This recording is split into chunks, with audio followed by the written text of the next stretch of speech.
नमस्कार। अगर आप मध्य प्रदेश बोर्ड से एग्रीकल्चर की पढ़ाई कर रहे हैं तो आज हम आपके सिलेबस के पूरे चक्रव्यूह को भेदने का एक पक्का तरीका जानने वाले हैं और सिर्फ सिलेबस ही नहीं बल्कि उसे जीतने की एक जबरदस्त रणनीति भी समझेंगे।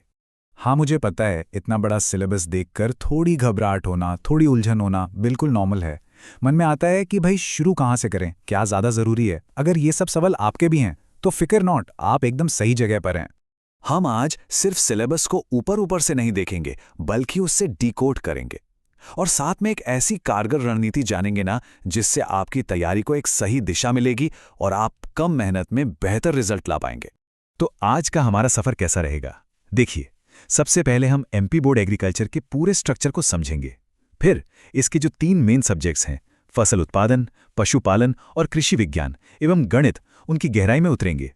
और हाँ, आखिर में सबसे खास, हम आदित्य सर की वो सीक्रेट स्टडी स्ट्रेटेजी जानेंगे जो आपको एग्जाम में बाकियों से आगे कर देगी। चलिए तो पहला कदम उठाते हैं और सबसे बड़े सवाल का जवाब ढूंढते हैं। आखिर क्लास 11 और 12 में हमें पढ़ना क्या क्या है। देखिए, किसी भी तैयारी की जो नींव होती है ना, वो उसके सिलेबस की सही समझ ही होती है।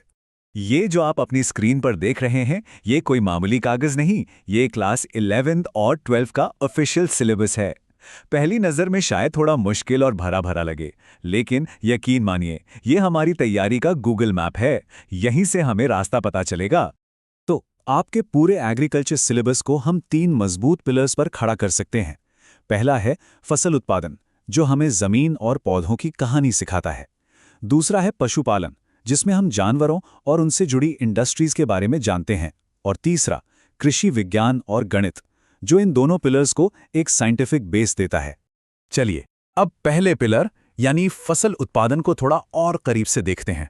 समझते हैं कि इसमें आखिर है क्या और एग्जाम के लिए क्या चीज सबसे ज्यादा काम की है। अब ये टेबल देखिए, ये बड़ा इंटरेस्टिंग है। यहाँ अंकों का बंटवारा बहुत कुछ कहता है। जरा ध्यान दीजिए, फलों की खेती जैसे प्रैक्टिकल टॉपिक को 5 नंबर दिए गए हैं, जबकि कृषि अर्थशास्त्र को 3। इससे क्या पता चलता है?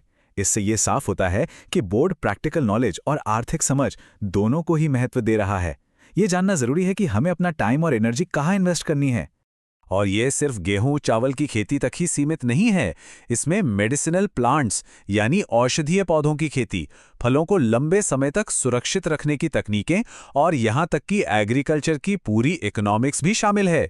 ये दिखाता है कि एग्रीकल्चर की दुनिया कितनी बड़ी और मौकों से भरी हुई है। अच्छा, तो खेतों और फसलों से आगे बढ़ते हैं और अब बात करते हैं हमारे दूसरे प्रमुख विषय, पशुपालन की। ये कृषि का एक ऐसा हिस्सा है जिसके बिना बात अधूरी है। ये जो आप हैंड रिटन नोट्स देख रहे हैं, ये हमें यूनिट 1 यानी पशु आहार और पोषण की एक झलक देते हैं। अब ये टॉपिक इतना जरूरी क्यों है? क्योंकि किसी भी पशु का स्वास्थ्य और उसकी प्रोडक्टिविटी, मतलब वो कितना दूध देगा या कितने अंडे देगा, ये सब कुछ सीधे सीधे उसके खाने पर निर्भर करता है। तो एक बैलेंस डाइट का फंडा समझना बहुत जरूरी है। अब आते हैं उस सब्जेक्ट पर जो खेती को सिर्फ एक काम नहीं बल्कि एक प्रॉपर साइंस बनाता है। जी हाँ, कृषि विज्ञान और गणित। यही वो बेस है जो खेती को अंदाजे से निकालकर एक्यूरेसी की तरफ ले जाता है। ये सब्जेक्ट फिजिक्स, केमिस्ट्री, बायो और मैथ्स सबको एक साथ ले आता है। सोचिए जरा, मिट्टी की क्वालिटी समझने के लिए केमिस्ट्री लगती है, सिंचाई के सिस्टम के लिए फिजिक्स के नियम काम आते हैं और फसल की पैदावार का अनुमान लगाने के लिए मैथ्स। तो ये सब्जेक्ट आपकी एनालिटिकल स्किल्स को एकदम शार्प कर देता है। ठीक है, तो अब तक हमने ये तो अच्छे से समझ लिया कि क्या पढ़ना है, लेकिन असली गेम चेंजर सवाल तो ये है कि कैसे पढ़ना है। तो चलिए अब आते हैं इस पूरे विश्लेषण के सबसे पावरफुल हिस्से पर, एग्जाम में सफलता की एक असरदार रणनीति।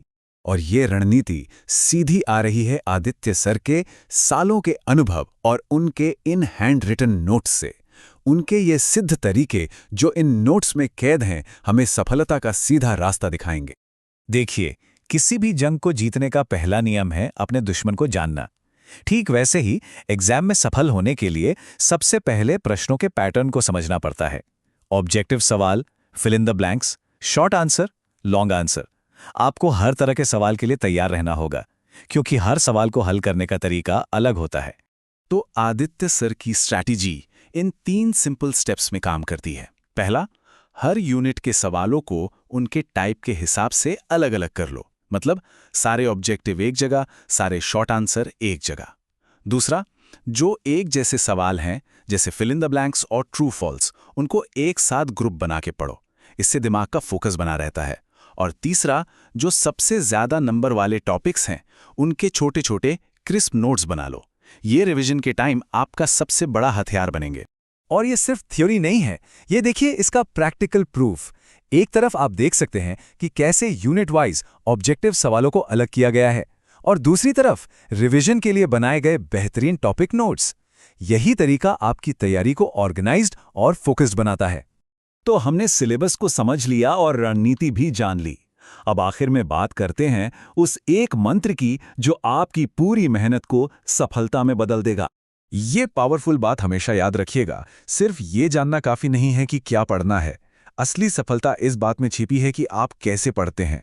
आपकी स्ट्रैटेजी, आपका तरीका ही आपको हजारों की भीड़ से अलग बनाएगा।